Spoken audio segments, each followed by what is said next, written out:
and welcome to another installment of TED Excellence, the show in which I find out just how terrible I am and how I have to make myself better. And I come to you live from my Corona bunker on the moon with Dog Cat Fox, a Pepperjack, and all of you. Good evening, everyone. Welcome to Thursday. Terrifying Thursday. Because tomorrow is month end and there's a whole bunch of paperwork to do, but hey, who cares? Hope you're all doing well this evening. It's been a busy week, as it is the month end week, as I mentioned. But that's all work stuff that I don't have to worry about till tomorrow. And instead, I get to worry about understanding allyship, identifying yourself as a problem, and changing. Well, I'm halfway there. I identify myself as a problem all the time. Because inherently, I have no self-esteem and I hate myself. I don't have any self-confidence. Oh, please, TEDx person, tell me how I can fix myself.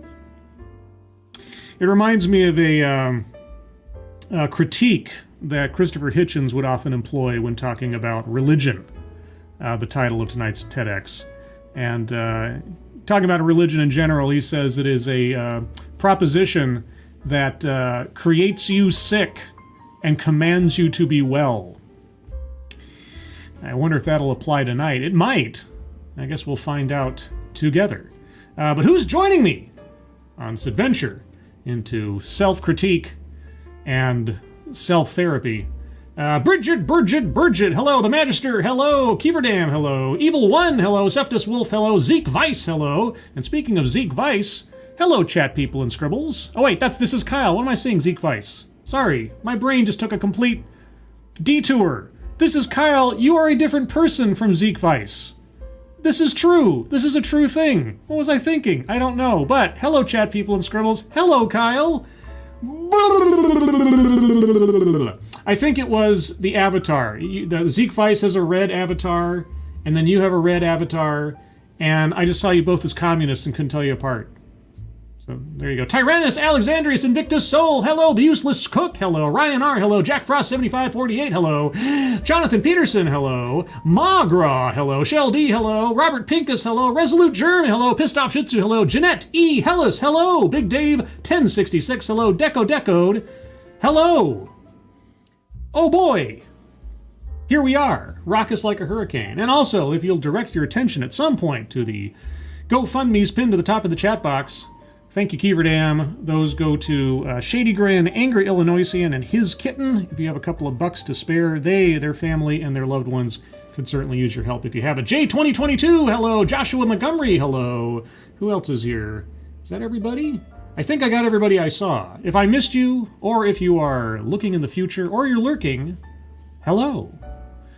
So yes, tonight, understanding allyship, identifying yourself as a problem, and changing. Are we all ready to identify ourselves as a problem? I think we are. Get ready for that one square on the board, self-wretchedness. I think we might get there. Speaking of which, today's bingo card is bingo card C. C as in catastrophe, which you'll find links to in the description below. So get your bingo cards ready. With that, I'll start off with a few seconds for a sound test, and then we'll begin. This one clocks in at just over 13 minutes, and from what I recall, the speaker, or the audio for the speaker, starts very suddenly. So get ready for it. Let me know if you guys can hear it, and then we will proceed. You'll forgive me for being a little nervous. I'll forgive you for being a little nervous. I honestly have a lot of respect for people that get up on a stage and talk to an audience, even if whatever they have to say is, ridiculous, which I suspect tonight might be, but I'll find out shortly. Everybody hear that okay? Let's see. There's always a lag waiting for feedback from people, because Kieverdam is building hinges. Kieverdam is like Bob Vila, or like one of those restoration guys that make their own screws or something. Zeke Weiss, actual Zeke Weiss, says sounds good. All right, so you're a dragon, and this is Kyle is an evil hooded figure. I feel like I'm looking at comic book figures or something here. Thank you, Spudgun. Hi, Squibe. Lurking, but listening. Well, you're not lurking anymore, Spudgun. Hello, Spudgun, and thank you so much. All right, with that, you're a little nervous. Well, we're here to help. This is a rather personal story. Oh. So strap in.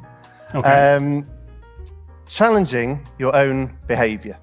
Challenging my own behavior. Yes, I have done that on many an occasion. Okay, is this going to be a childhood or family anecdote by any chance? Let's find out. Your honesty. Integrity, maybe. Yes. That's difficult, right? What if it might help other people, though? What if, by doing so, you might affect real, genuine, important change? I wanted to disclose some of my experiences and their impact on myself and others because of the testimony of Azim Rafiq.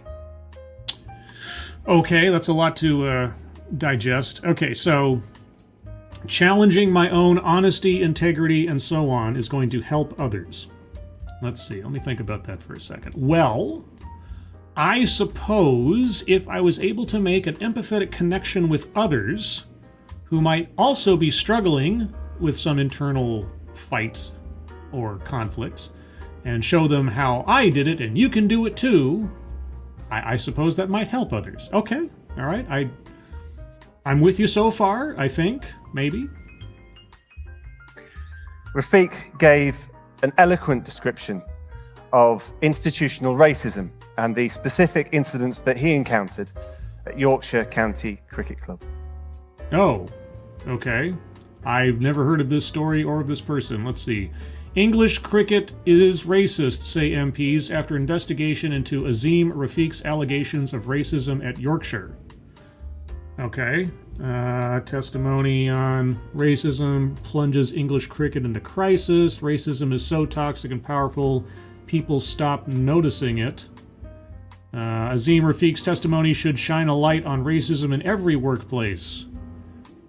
Okay. I don't know anything about this story, so I'm ready to hear it. But yes, those of you in the chat, Systemic Institutional. Yes, Systemic Institutional is now on the board. Sorry, I was reading the headlines. All right, going to the bingo card. Remember, bingo card C, everybody. Circling Systemic Institutional and circling Free Space as Reflex. Let's go over the card once just to know what we're listening for. Plays victim, leaves out vital context, weightless example, anecdote that probably never happened, benevolent condescension, self-vilification or wretchedness, I have a feeling we might get there, feminism, childhood or family anecdote, privilege, sales pitch for product or service, microaggressions, unconscious bias. Again, when we're talking about allyship, you have to know what you're listening for. Patriarchy, wage gap, mind reading or assumes motives, attempt to coin new buzzword or buzz phrase, word salad, diversity, equity, and or inclusion, marginalized, marginalization, contradicts own point or argument, a list, and remember that has to be a formal list of some kind, white supremacy, might get there, argumentative non sequitur, and collectivizes own demographic. So keep your ears open for those, and let's continue on with our headlines. I'm persuaded that by sharing my experiences, it might help to inform people, not least myself, of how we all might be better allies. Okay, well, what does his story have to do with you, I guess is my question, as far as connecting these things. I began playing for Nottinghamshire County Cricket Club at the age of 10 and went all the way through until I was 20. I then moved down to Sussex Cricket in the... Okay, well, that's a childhood or family anecdote. I've been playing cricket since I was 10. Okay, so circling childhood or family anecdote. Got that on the board there. Okay, so you have played cricket for the better part of your life, and this story affected you. Okay, let me back up a little bit because I cut him off. 20, I then moved down to Sussex Cricket in the south of England. I witnessed racism at both Nottinghamshire and Sussex that mirrored Azim's testimony. Some really upsetting instances at Nottinghamshire, but it was perhaps, though, my experience at Sussex which troubles me most. It's troubled me to the extent that I've chosen now to externalize long-held frustration, anger, sadness, and personal guilt. Oh, okay. Well, I think that counts for self-vilification or wretchedness, so circling that one. Okay, so you put up with all of this racist talk for all these years, and now you're ready to come out and apologize? Did you participate in any of it, or were you just a passive bystander? That I hope some good might be born. Okay. I was employed in a community development role in Sussex, and the role in and of itself was well conceived. As part of it, I was charged with trying to engage with the with the Crawley area of Sussex. Now, Crawley has a very large South Asian community, and I was given this specific task because, and I quote, I had a degree in sociology, therefore more likely to give a shit. Okay, you have a degree in sociology. Well, there's a red flag. All right. So you had an educational background that commended you to the task at hand, according to the people in charge. Did you feel as though you were unqualified for that task, or what? It wasn't perfect. I was not good at this job, truth be told, but I was determined. And I was angry. I was angry that there was a need for me in the first place, and nothing of any note had been done previously. Okay. I'd worked with some amazing people within that community, and I gave my proposal to the board. Now, my proposal was not one of substance. It was to make a point at the time, but I regret it now. But if the board, the powers that be, if they didn't have the will, just the will, and when I say the board, yes, the board made up solely of old white men. But if they didn't... solely of old white men, unlike yourself, or add on 20 years or something. Okay. All right. Well, I'm going to circle white supremacy. I think that more or less qualifies. Go on. Have the will to enact actual change, genuine change. What change? And what was the point? Well, did you even try? Well, okay. Well, what needed to be changed? I don't even know what we're talking about yet. What would you have changed in a perfect world? What was the situation that needed help? I'm getting really close to just circling leaves out vital context because I don't know what this story has to do with anything yet. Nothing would happen. It would just be lip service. Just the will to welcome that very large South Asian community into the existing structures of the sport that I loved. Oh, okay. So this was about cricket again. Okay, so were they were actively preventing non-white people from joining cricket? Is that it? I'm trying to put the puzzle pieces together here, but you're not handing me much. So that they could be a part of it. So that we could all be a part of it. Right. I was laughed at. I was dismissed, moved aside. Okay, so they put you into the position of interacting with that demographic because you had a sociology degree and thus, quote-unquote, would give a shit. Which, if they cared so much about putting somebody in a position that would care about it, I don't understand why they would then laugh you out of the room, but okay. So then you came back and you suggested something to them to try to include people, and they laughed you out of the room. You're not going to tell us what you suggested. You're not going to quote anybody. You're just, okay, all right. Well, you tried to make change, even though you regret the way you went about it now, though you won't tell us exactly what you did. Okay. Told that there was no appetite for what would mean a cultural shift. Involving, what did you suggest? What did you recommend? I have no idea if what you recommended was either rational. I don't even know what the problem was to begin with. Come on, man. I left Sussex in 2010. Okay. Angry, embittered, exhausted. Sure. I could not make a difference.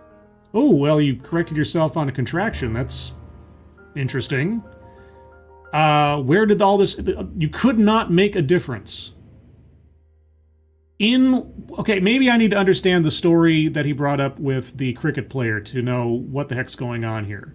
And maybe, for those of you who are my British friends in the audience, if you have some context for me that he's not including that is just sort of like natural knowledge to residents in that area, please let me know, because I feel like I'm a little bit adrift here. I couldn't raise my concerns any higher than those subject to them. Uh-huh. Had a very real effect on my mental health at the time. I was incoherent. I made some really bad decisions, some really, really bad ones. Such as? And when it came, Rafiq's testimony acted as a trigger and my health deteriorated for days, weeks after. I know this is going to sound condescending, but I mean it sincerely. Did you happen to seek professional help for this? Because it sounds like you were piling up the weight of someone else's world onto your shoulders. But, okay. I used the word exhausted. It seems right. I was exhausted. But I am a middle-class white man. Well, collectivize his own demographic, circle in that one. And because you're a middle-class white man, that means what to you? I have never had a racist remark directed at me. Never? Dude, what world are you living in right now? You've just done it to yourself. Did you not listen to yourself a couple of minutes ago where you just categorized people by nothing more than their race and their gender and completely obliterated anything else about their identity? And you just did it now. I mean, how many more racist remarks are you going to be directing at yourself by proxy by the time we get to the end of this presentation? I just don't know. I guess we'll find out. Thank you, Mr. Tickletrunk, for the happy, smiley, lovely Dogcat Fox. Oh, Dogcat Fox. Wowie, wow, wow. Oh, Dogcat Fox. A Keever Dam Dogcat Fox, by the way. So thank you, Mr. Tickletrunk, and thank you, Keever Dam. All right, tell me more about how you've never been the subject to any kind of racist remark. I'll tell you what, though, if you want to cure yourself of that problem, just listen to a few TEDx's. You know, they might not be talking directly to you, but they're talking about you when they, sort of generalize and stereotype you on the basis of your race and or your gender and so on. But you go right ahead. Horrifies me how people who are subjected to racism might have felt under such circumstances. Oh, well, hey, dude. I'll tell you what, I've been subjected to racism either indirectly or directly several times now in my life. It's, I kind of laugh at it because it's so backwards, ridiculous, old-fashioned.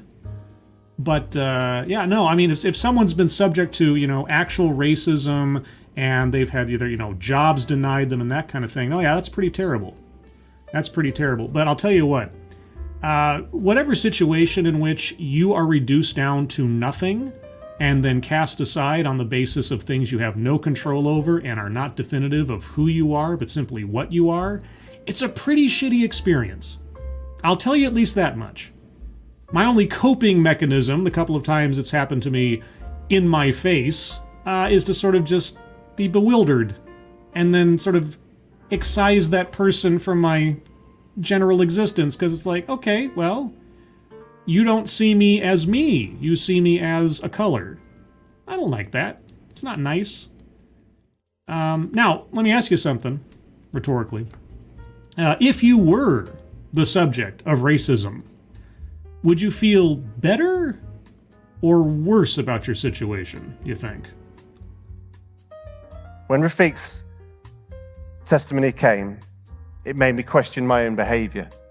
It made me uncomfortable. It made me realize that I have said things in the past. Yes. Maybe in jest. Yes. Certainly with no hate in my heart. Oh, no.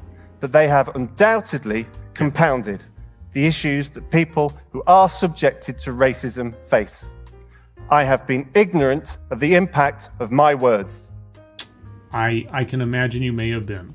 Spudgun, thank you for some context. Rafik was subject to actual racism, but because of the number of bullshit stories it took him going to the House of Commons for it to be taken seriously. Oh, okay. Now, I can believe it. I'm not dismissing the possibility that he was, but I just don't know the story. Okay, so because Rafik was the victim of actual racism, and you have said some nasty things in your time. All right. So now that you've confessed this, now here's the thing. I don't want to be misunderstood here. I am not laughing at the notion of correcting behavior that upon reflection or evidence to the contrary, you find out is not good. I mean, how else do we change as people? How else do we become, presumably, better people over time? That's fine. That's fine. So if he was doing, saying, etc., things that were uncouth, harmful, whatever, actually harmful, okay. My only question is going to be, how much further does he go in recriminating or becoming a tone police towards others? Because there's a line. I can't really define it particularly yet, but there's a line between self-reflection and self-improvement and then stepping up into your high horse. Now, I'm hoping our speaker doesn't do that. I mean, a story of self-reflection and self-development is great. But let's see if he doesn't end up turning it on somebody else, because the title suggests quite a bit. If I feel like that, as someone who stood up to racism, called it out his whole life, certain I was anti-racist. If I feel like that, if I know that I have to change aspects of my behavior, what might that mean in us trying to change other people? So wait a sec. You were anti-racist your whole life, but now you reflect and see all the things you did wrong and said things you did wrong? Thank you, Kieverdam, and self-vilification. Yes, self-vilification or wretchedness is circled. Should I circle it again? Should I double circle it? That seems to be the trend lately. Okay, I will double the pleasure, double the fun, double mint gum. Okay. Just for emphasis' sake, you were an anti-racist, but now you've realized. Okay, what the story of Rafik woke you up, no pun intended, to the ills and crimes you've committed, even while being an anti-racist, which is a very specific phrase he's chosen. I won't go into its meaning at present, but okay. I'll say this. If you are an anti-racist, then you are still a racist. You're just confessing it. Right? You haven't purged yourself of racism or something. You just give yourself an out of, well, we're all sinners, right? Okay.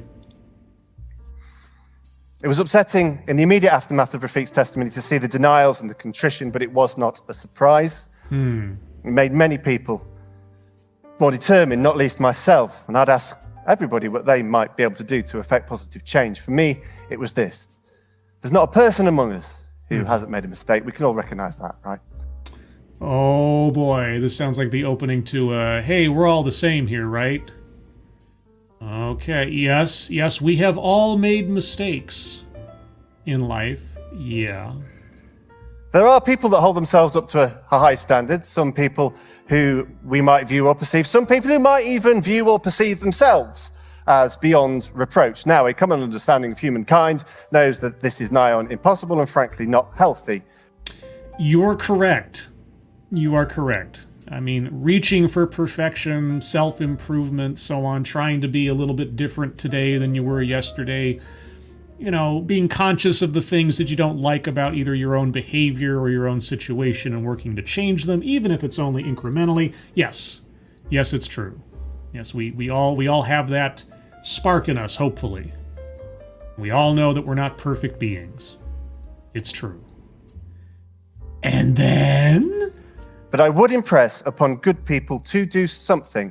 And if that's recognizing that there is something that you have said to somebody else that has impacted them, then that's the start. Something I've said to someone else that has impacted them. I'm sure that I have said many things to many people that have, quote-unquote, impacted them. You are describing, you're getting very close to describing a microaggression.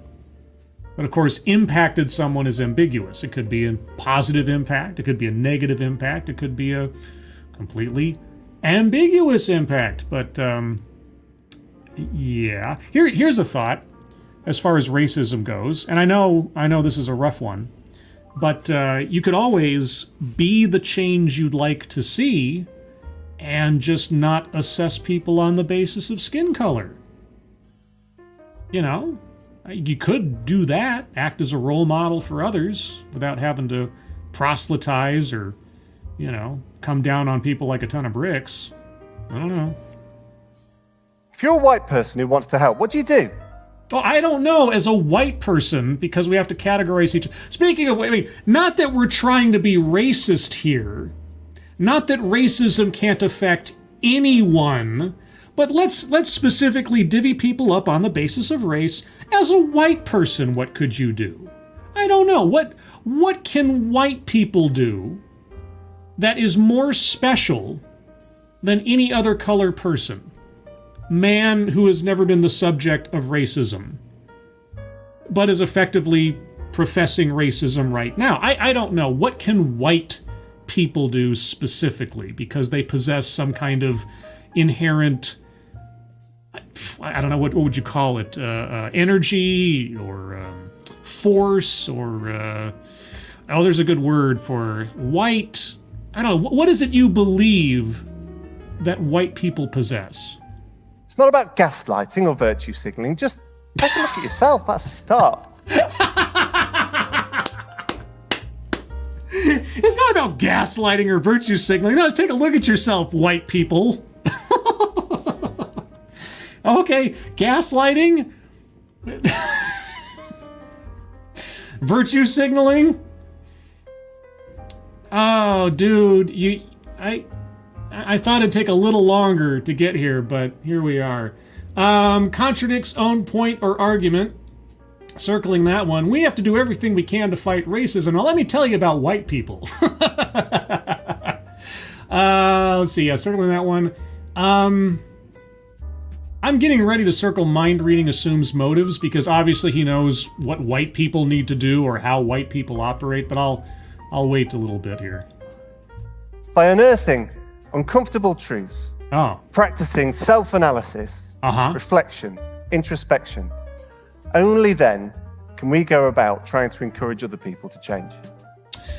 Okay, I see you're right. Yes, we've gone over self-reflective practices on this show before, or the Sunday stream, or elsewise. Yes, it's about thinking about what you've done and trying to do better. It's very complicated stuff. Admittedly, a lot of people don't necessarily do as much self-reflection as maybe they should. Some people do too much and second-guess themselves into absolute stasis. But yes, self-reflection is a good thing. I guess, you know, for white people at least. People who we all know really do need to change. Oh. How do I know they need to change? Is there some, I don't know, aesthetic signal that'll tell me that they obviously need some help? It is not political to want to encourage people who are racist, directly, indirectly, consciously or unconsciously, to change. Oh, unconscious, you say? I think, if I'm not mistaken, do we have something? Microaggressions, unconscious bias. Yes, well, if it hasn't already been said explicitly, it's been alluded to quite strongly. So circling microaggressions, unconscious bias on the board. Dr. Jonah Berger is a professor at the University of Pennsylvania, and he's... Professor of what? I know. I'm chopping it up here, but these are the questions that occur to me. Just titles alone don't mean anything to me anymore without some context. Professor of what? Has a doctorate in what? A PhD in what? Dr. Jonah Berger is a professor at the University of Pennsylvania, and he studies how behaviors and ideas catch on. He recognizes that change is hard, persuading people is hard. For me, it kind of went like this. Actually, persuading people's not that hard. There's a whole bunch of studies on that. You know, have you seen the Milgram experiments? It's actually kind of scary how easily people can be persuaded. Have you ever paid attention to Twitter? You ever seen how quickly an outrage mob is rustled up out of like one tweet or one announcement? Usually to the benefit of whatever corporation is promoting whatever material they're putting out there. Now, persuading people is actually not difficult at all. It really isn't. The mob helps out quite a bit, you know. Stating my case, frustration, exasperation, anger. And I started thinking, well, there must be a better way. Berger talks about there being particular roadblocks, barriers that get in the way when we are trying to persuade people. Reactance, distance, certainty. Yeah. We have to remove some of these, if not all of them, if we're going to stand a chance. Yeah, so actually what you do is you simplify everything down to a very easy way of seeing the world, okay? So the first move is to eliminate and subtract any sense of individuality, right, from the people you're trying to persuade. You got to find the lowest common denominator, right? You've got to be able to unify whatever subject you're either for or against in some way, where everybody feels like they're included or feels like they're complicit. And one of the easiest ways to do that history has shown us over and over and over and over again, is race, or ethnicity, or gender, or, you know, orientation, let's say. You find something that everybody can sort of glom onto in very simple-minded terms to convince them of something. That's one way of doing it. That's one way of cutting through all the obstacles. Make it less and less complicated for people. You know, I'm sure you have no idea what I'm talking about. Now, I found the science behind them absolutely fascinating. So when people are pushed, they push back. A bit like a missile defense system protects you against incoming projectiles. Yes, if I am accused of being something, or doing something, or being responsible for something that I have nothing to do with, I do get defensive. It's true. You know, I don't like to be held to account for things I have not done. I also don't like to receive praise for things I haven't done. It's kind of a general rule in my life. I take neither credit nor blame for things I have not done. I think it's a pretty good rule. But what do you have to say about that? People have this innate anti-persuasion system radar that kicks in when they realize that people are trying to convince them. Are you convince or convict? I'm well aware it's happening in some of you right now. Now, to lower these barriers, we must encourage people to persuade themselves. So, we need to encourage people to hate themselves, is what you mean. We have to encourage people to see that they're inherently flawed because of, well, at least in this case, their skin color. And there's no way around it. And no matter how much you fight against it, you're obviously feeding into it. Your resistance to my accusation is proof of your guilt, you see. Now, we're going to dip you into a lake, and if you float, you're a witch. Warnings become recommendations. People are asked to consider something as opposed to being forced to listen to it, to watch it, to read it, etc. Sometimes called the power of tactical empathy. And this process starts with from whom the persuasion comes, a kind of get your own house in order approach. Self-introspection, analysis. Now that's scary. It was for me. Yeah, I'm sure it was scary having to convince yourself that you're inherently terrible. And then having to carry that message on to others so you don't feel alone in your terribleness, because as we know, misery loves company. Ay, caramba. I already knew I was an idiot. Well, you know, we all are idiots once in a while. As that Aaron Neville, was it Aaron Neville? I think it was. Everybody plays the fool. Anybody know that song from the 80s? Everybody plays the fool. I think it was Aaron Neville. Anyway, yes, everybody is an idiot at one point or another in their lives. Perhaps multiple times, it's true. Yeah, okay. You already knew you were an idiot. Well, what follows after that? An utter idiot. I have done things and said things in my life that have got me into so much trouble. Oh, tell me about it. I was on Lords of the Night for like 5 years. Oh, man. The holes I dug with my shovel tongue, I tell you what. Why on earth, then, would I want to go through a process that would undoubtedly confirm that I was, in fact, even more of an idiot than I'd originally thought? You're a masochist? You're an emotional masochist? I don't know. I don't know. You're trying to virtue signal your way into feeling better about yourself and bringing everybody else along for the ride?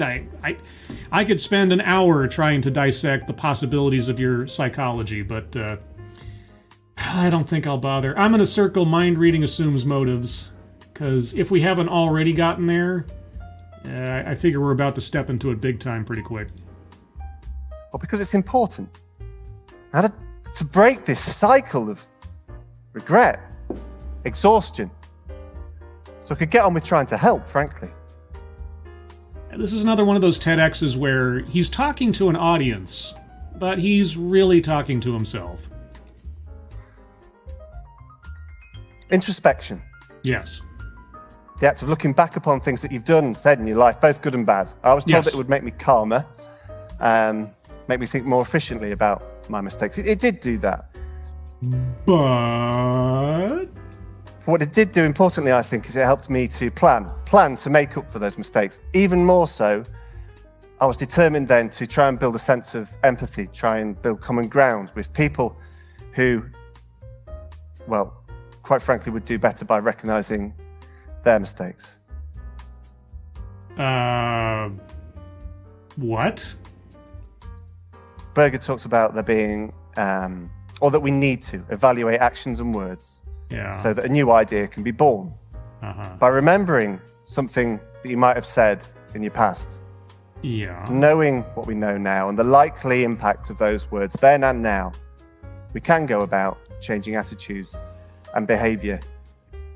Yeah, I mean, it's true, and this is fairly boilerplate kind of thing. You make a mistake, you consider what led you to making that mistake, and you make a note to not repeat that again in the future. That's where wisdom comes from, right? There's a difference between intelligence and wisdom, knowing things and being able to apply your experience to future events. Two different things, right? Book knowledge, world knowledge, life knowledge. Yes, so what you are saying right there does hold merit all by itself. It all depends on how you decide to apply it or what lessons you decide to take from it. That's where I think we're probably parting ways. In the present day. The present day, yes. In the immediate aftermath of Azim Rafiq's testimony, predictably, many things about Azim Rafiq's past and what he'd said and done were unearthed by the media, notably some past WhatsApp messages that were undoubtedly anti-Semitic. Oh, okay, so your example in and of himself isn't a perfect person. Okay. All right, so he himself, the guy complaining about racism, was also racist. Okay. How did you square that in your head? I mean, not that, two wrongs make a right or something, like he was racist, therefore he deserves to have, racism visited upon him or anything, but I'm just wondering how you manage that little revelation. Now this coincided with me getting in touch with a former friend with whom I'd worked with in cricket, and we used to have discussions, arguments about his views back then, and I asked him how he felt in the aftermath of all this coming out. He recognised his past prejudices, he recognised his past discriminatory behaviour. Okay. What was striking was his willingness to act now. Act now. Define act now, because that's where I'm wondering if that's not where the danger zone lies. Danger zone! It's one thing to recognize or reflect upon whatever the bad behavior is. Racism, how you treat your mother, whatever. It's one thing to be able to recognize the fault in your past actions and correct yourself going forward to not do those things or to, do better than you had been. Okay. But the step thereafter that he keeps alluding to, that I'm not sure is then saying, now I must be a crusader for others. The assumption that my revelation needs to be visited upon anybody else who I assume is as bad as me. Like that you're going to cleanse your past actions by judging others or crusading upon others. That's where I think things get a little dangerous. And that his past mistakes shouldn't be a barrier for him to do good now. That is true. Yeah, if you've done bad in the past, hopefully you're not throwing your hands up in the air and saying, well, I guess I'm just broken, I'm never going to do anything different.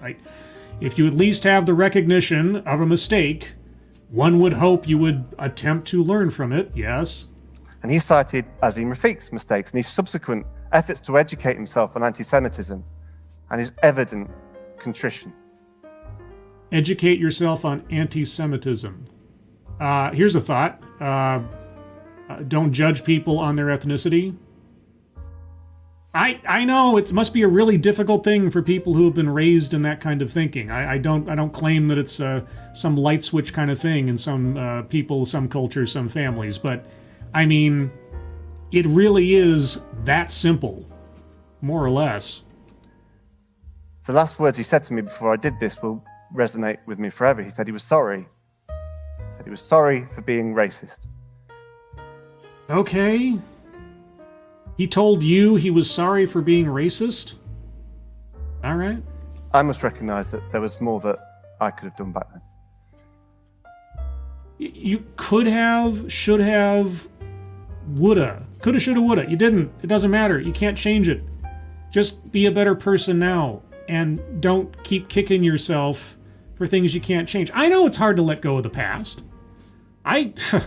Man, I'm sure I've told more than a few stories on here about things that have happened to me in the past or things that I've done in the past that are difficult to let go. But all I can do is just say, that was then, this is now, and move on. Because really, if you root yourself too long in the past, you will never move forward. And you're just going to make yourself feel miserable all the time.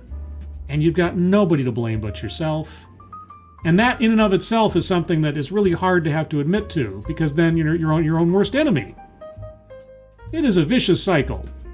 And all joking aside, I really hope our speaker is able to find a way to break himself out of that and move on. Sociologist Sadeo Malaku writes that the time to act is, of course, always now. It is because of the eloquent, visible, vocal protests of people of colour that I felt compelled to stand here today. Okay, so you couldn't self-start. You needed people who didn't look like you to guilt you, force you, whatever else into... Dude, you are not helping your case. You are not helping your case. Be the change you want to see. Stop divvying people up on the basis of race or ethnicity and just treat people as you would want them to treat you. It's the golden rule. It's not a perfect rule, but it is the best we've probably got as a collective species. Just take a deep breath and lighten up, would you? Oh, wait, no, if you did that, you'd be even worse because you'd be probably whiter. But because people from underrepresented groups might need some allies, perhaps allies like me, allies from groups that are not underrepresented. They're not groups, they're demographics. You know, it is a simple turn of phrase, but it's very important. White people are not a group. They're not a hive mind. They don't have calling cards one to another, secret handshakes. You do not represent white people. I don't know if you know that. And someone who's not white does not represent their demographic either. I don't know if you know that. Good gravy. We all have an opportunity to support change. I would say that the likes of me have a responsibility. I'm going to circle marginalization, because he says underrepresented, and we're talking synonyms at that point, so I'm going to circle that one. It's a change that will affect us all. What change? Okay, you've gone on and on and on and on. What have you changed? I know. We're 11 minutes and 30 seconds into a 13-minute, 20-second presentation, but I'm going to ask it. I think it's got to be tradition. Give me an active example of what you are talking about.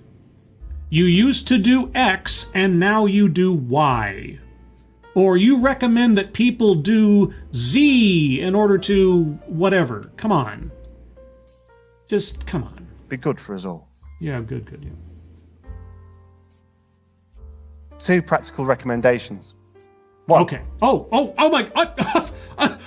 Be still my heart. Practical recommendations. Holy cats. I need a second. Assassin of the Grey. Tactical empathy. New buzzword? Ooh, that's true. Ooh, but wait. Is that... Well, I haven't heard it before.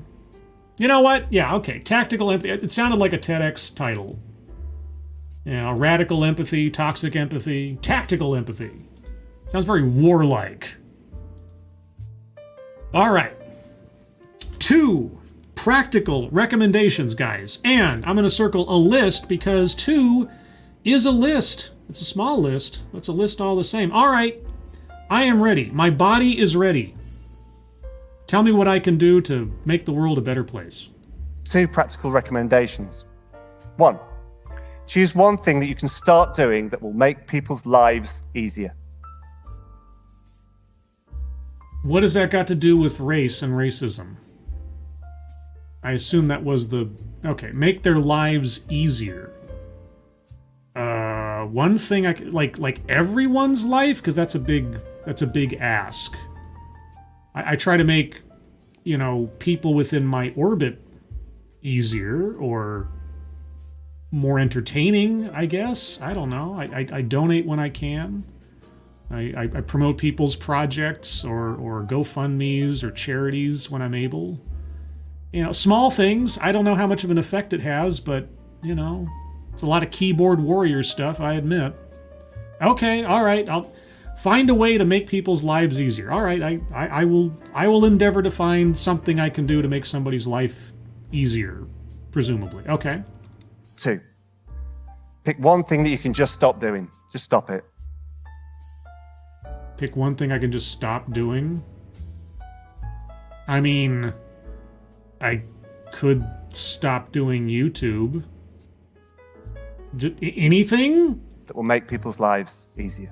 Oh, one thing I can stop doing that'll make people's lives easier. Oh, okay, so... YouTube? See, here's the thing. I'm a hermit. I don't really interact with people in the real world all that often anymore. The lockdown was kind of comfortable, to be honest. But, I mean, all things considered, I don't bother nobody.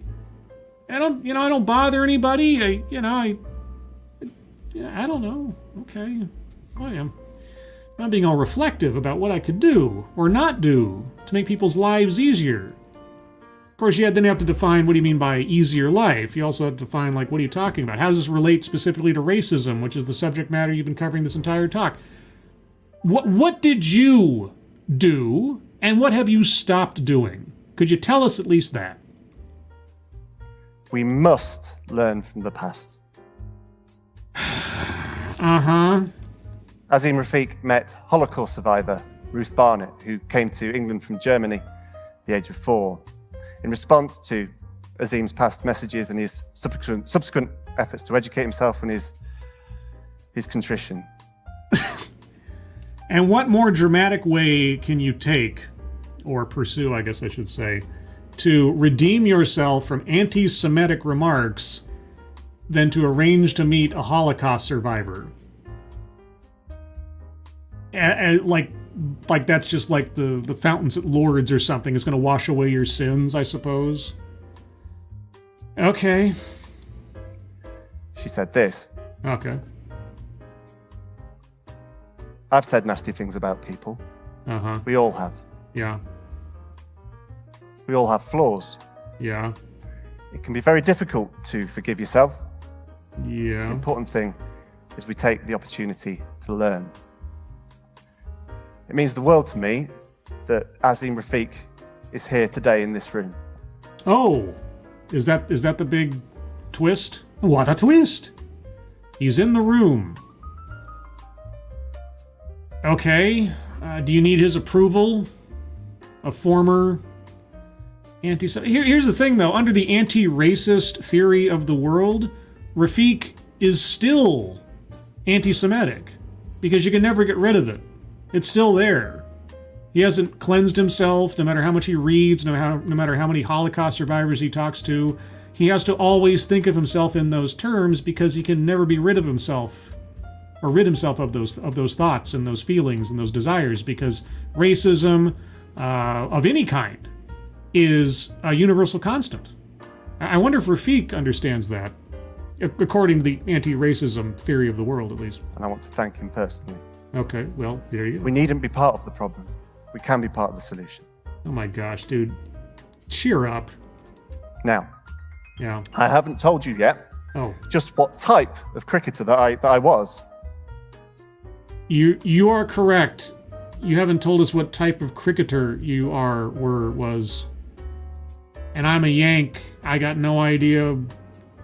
Even if you told me, I'd have no idea what it means. Well, I was a shit one.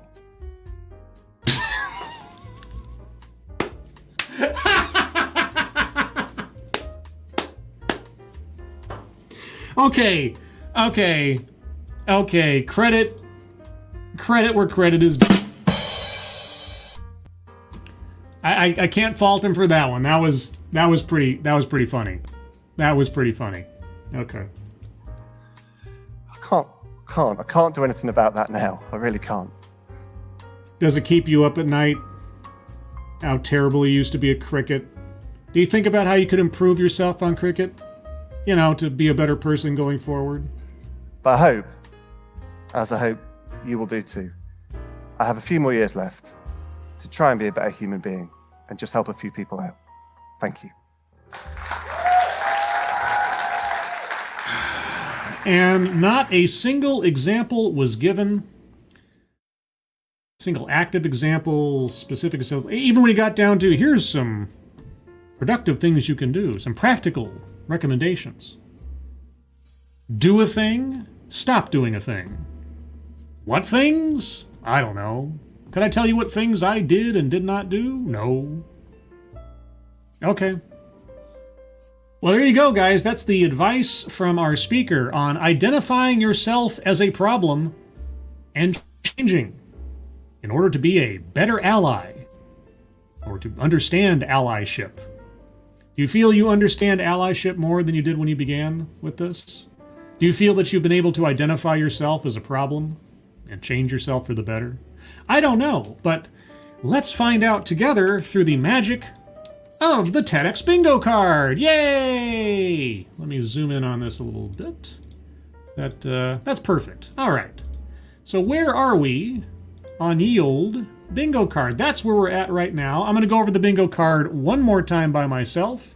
If you guys have suggestions or arguments for squares to be circled, hold on to them briefly, and I will get to you momentarily. Plays victim of his own terribleness, of his own inherent being a white man. Yes, I believe I'm justified in circling that. And as a consequence... Bingo. What? Of course! We have our first bingo. Let's continue. Leaves out vital context. Oh boy, howdy did you ever. Not telling us a single thing that you want to confess, or a single thing that you changed, or how you recognized something and redressed it in some way. Not a single one. Everything was all abstract or just platitudes and okay. Weightless example. weightless example. I mean, the only example he gave, aside from these nebulous actions of his own in the past and the Rafik story, was there a weightless example? Because everything had something to do with the talk. There might be an argument to be made, but I'm gonna wave off on it for now. Anecdote that probably never happened. Was there anything that sounded like a and then everybody clapped moment? I mean, the only anecdotes we got were him talking to his friend, I guess, and like his friend admitting to him that I'm a racist or I was a racist or something. I don't know, is that an anecdote that probably never happened? Because here's the thing, amongst the crowd that he must traffic in, I could see people being that self-wretched, you know? So it doesn't sound outside the bounds of possibility. Benevolent condescension. Yeah.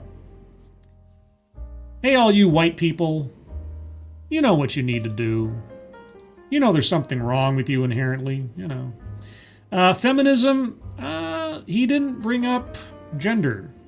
Did he? No. Privilege.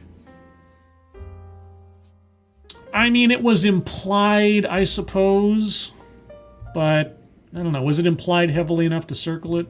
You guys tell me. Sales pitch for product or service? Well, certainly not his cricket skills. No, this was not a sales pitch. He didn't bring up some organization he was running. No, I don't think that fits. Patriarchy. Well, now the argument could be made that, you know, the board of directors was made up of old white men. And he kept talking about being a middle-class white man, etc. So I think I'm okay in circling that one. Wage gap. He never talked about economics, really, that I recall. Word salad. You know, surprisingly enough, I didn't feel like there was any moment of... So, no, I think... I mean, everything made sense. He left out tons of details and didn't explain himself as much as he should have in places, but none of it was complete gibberish. Diversity, equity, and inclusion. He never said the words. He never said the words. Now, again, you could make the argument that there wasn't an aggregate there, but I'll leave that to you guys. And lastly, argumentative non sequitur. Again, I'm trying to think of something that just came out of nowhere and had nothing to do with anything. And I'm not going to include him describing his cricket abilities because that was a joke, obviously, and that's fine. So yeah, I guess I'm going to leave it there. So far we have one bingo. We have the possibility of others, but I'm going to leave it to you guys to convince me otherwise. So if you have an argument for a square to be circled, please put it in the chat now and be sure to tag me in your comments so I can see it presumably a little bit more, clearly. Tony Giff, he used the nickname of a player on his cricket team that everyone else used when he started playing. What? Is this... Maybe I get that out of context. Maybe I have that out of context. Let's see. Yvonne Solomon, anecdote that probably never happened. The story about the all-white board that was so lacking in details that I didn't even know what he was talking about. Well, lacking in details does not necessarily mean it's an anecdote that probably never happened. I could believe that the board of a cricket league in Britain was all white men. I could believe that. That doesn't sound like it's too good to be true or something. It was an anecdote that didn't tell us anything, but I don't know that there was enough there for us to say it never happened. And of course, he didn't tell us what it was he was arguing to the board as to whether or not it would be convincing. So there wasn't enough information there for me to make that judgment. I mean, at least that's my first impression. If you've got an argument to enhance that, by all means. Assassin the Grey, anecdote that never happened. When Rafik claimed to beg forgiveness from the Holocaust survivor, that is bullshit. Is it true? Is that so? Is that so? Wait, did he beg forgiveness? Did he say that he begged forgiveness? I thought he just met with her. Didn't he just describe it as he met with her and tried to educate himself or learn or something?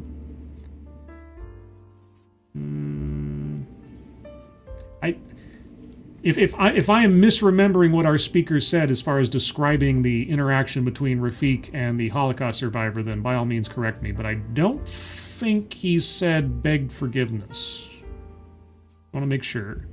Spudgun, Yvonne Solomon, the board of Yorkshire County Cricket Club is pretty fucking white. Until about 15 years ago, you couldn't play for them unless you were born in Yorkshire. Oh, I see. Okay.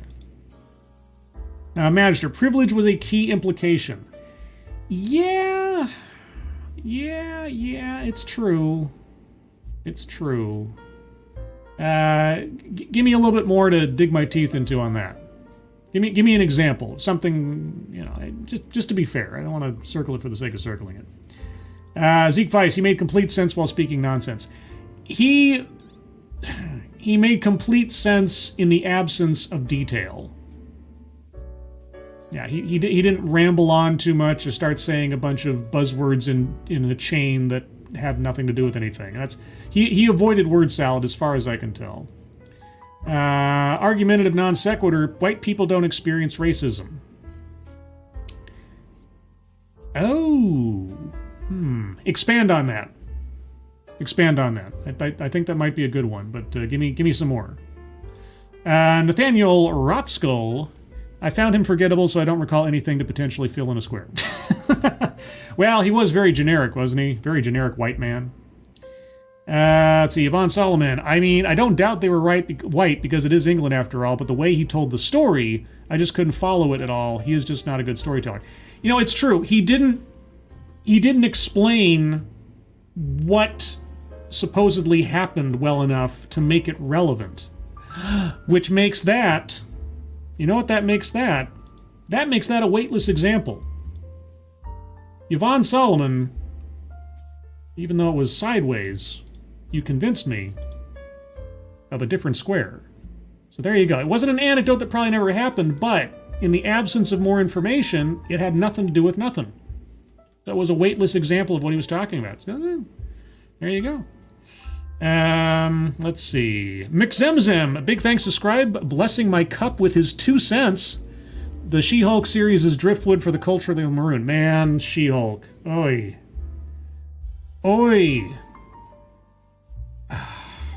There's 3 episodes left? 8, 9, and 10? Oi. I don't know, man. I want Marvel to do better. I want to see the characters. The Phase 1 of Marvel was so good. It really honored the characters and their origin stories. Had to update them a little bit. Some movies were weaker than others, but Iron Man was so good. Captain America was so good. Thor had some really good moments. It wasn't the best. It was probably the weakest of the big 3, but man, what they are doing the characters now, but mostly who they're handing these characters off to, who obviously do not have any love or respect for what they're working with and just want to use it to whine about their own problems. Emphasis on the word whine in various spellings. Let's see. Septus Whoop. Saying that no white people experience racism is argumentative and is not true. The only reason to bring that up is to argue. You know what? That makes a clearer argument to me for privilege than it does argumentative non sequitur. And I know you're going for the bingo, but at the same time, it's not a non sequitur in the sense that it didn't have anything to do with anything, right? Because it did have to do with racism, even if it was misplaced, let's say. But it does make an argument more so for privilege. At least as far as his version of reality goes. So I'm going to circle privilege. I know I'm going like these tangential ways to get to squares that people aren't suggesting, but you're triggering in my mind better arguments for other squares. Which just puts the onus on you to make a better argument for argumentative non sequitur. So Ebony Williams. Hello. Scribeblade, I'd like to point out the Assassin of the Grey stole my comment about circling attempt to coin new buzzword buzz phrase for tactile empathy. Assassin of the Grey? Is that true? Did Ebony Williams beat you to the punch on that? Assassin of the Grey. Ebony Williams, I did not know! It stuck in my head because it was so stupid. Okay, well, I'm going to use my powers of This Is My Show to retroactively credit Ebony Williams with new buzzword buzz phrase. Because if her suggestion appears earlier on the timeline than yours, then that's the way it is. So say me. And I'm in charge of stuff. Thank you, Cryptic. I just got here, but AIDS 69 power. What? Are you trying to get me demonetized even more so than not monetizing the stream? I don't know. Thank you, Cryptic. Thank you. Let's see. Spud Gun. But it was a non sequitur in that racism is racism. And the hey, it don't happen to Whitey was just fucking clown shoes. This is why, oh man, argumentative non sequitur. It's got to be something that has nothing to do with the subject at hand. Nothing.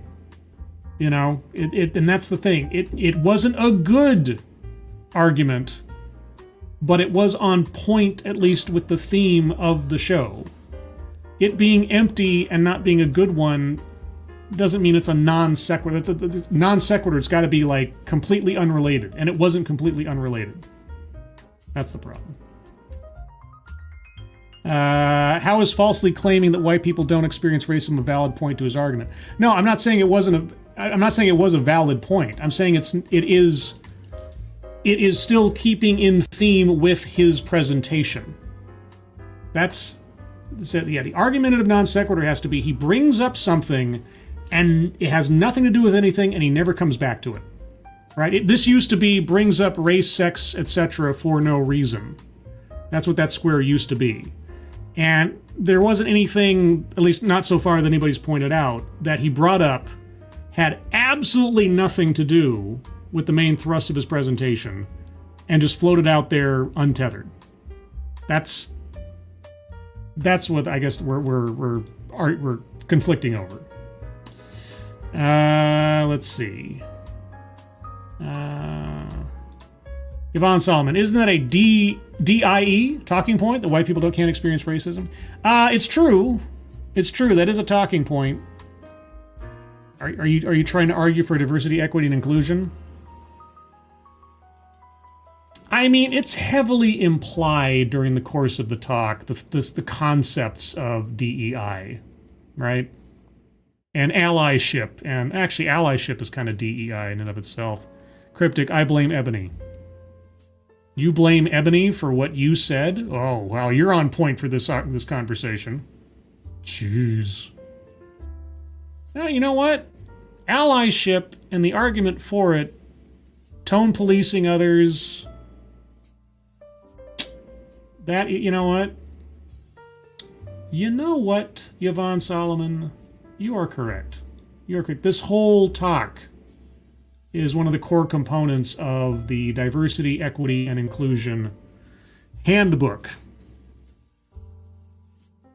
So I'm going to be generous, very generous, and circle that square. Ooh, that's a bingo. Right? Yeah! There we go. Our second bingo. Cryptic, I mean, it's a color war. Yeah, like putting your, not mixing your shirts up in the laundry and them all coming out purple or something. Oh, no. All right, so one more try at the bat here. Though this went by a lot quicker than I thought it would. Any other arguments for squares to be circled? I will take them as passionately as you have. I will consider them all, but I have to be strict. And if you want a bingo square, it's going to have to be really good. So argumentative non sequitur. Like I said, no word salad, and everything he put in there related to his overall talk. There didn't feel like there was any on the side leftover. He brings up something and never comes back to it. I don't think there was. I'll give it a second here. What's going on here? Assassin in the Gray. But that violates the core tenet of CRT. Blame who white devil no matter what. What? Okay. I need context. Evil One, Scribelight, time for you to come home from your moon base. Never! I can't. I'm stuck up here, like Joel and the robots were on the Satellite of Love. until Project Artemis sends up a shuttle or a pod or something for me to hitch a ride onto. I'm just here. It's me and Dogcat Fox and an endless stream of TEDx's. That's all I've got. That is all I've got. Let's see. Well, while I wait for any further or final, no one nowhere. Dude being in the audience was rather non sequitur. Yeah. No, he was the main subject of his example of change and redemption and all that fun stuff. And Advocatus Diablo, can we circle the "this made me lose the will to live" square? No, there's not going to be a square like that. That's too downbeat. What's not downbeat, as a programming note, will be the Sunday stream. This Sunday at 8 a.m. Pacific, 11 a.m. Eastern, where I'll talk about a thing. Not sure yet. I haven't checked in on Hive diversity in a while. Maybe there's something going on there. There's also some stories and education that I've seen coming up elsewise that I might take a look at. We'll see. That'll be the Sunday stream. Also, if you haven't seen it already, my first episode of what'll hopefully be a continuing series, Living on Borrowed Crime, a talk show featuring true crime content creators, is up on my site right now. If you go to my YouTube page, it should be the thing pinned to the top of the box there. If you haven't already seen it, I'd ask you to take a look. If you like it, please like it with the little thumbs up and let people know it exists. I'm trying to arrange an episode 2 with a new panel of guests, so we'll see how that works out. I'll let you know once I get things more firmed up in that regard. And let's see. Tyrannus, Alexandrius, Invictus Soul, Scribelight, don't worry. When the moon hatched, and you'll be forced back to Earth. Yes, when the giant space chicken comes out of the moon egg, I will fly myself back to terra firma to visit you all once again. But until that time, everyone, thank you all for joining me for this adventure into self-blame, self-hatred, and working to do better. Do you feel better? I feel better. All thanks to you.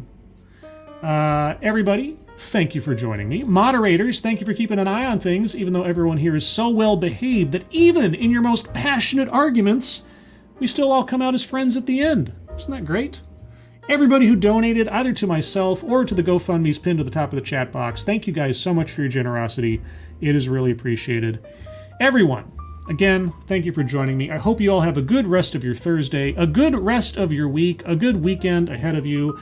I hope you are all safe and well. If you are not well, please get well soon, and I will see you on the next one. Take care. Bye-bye.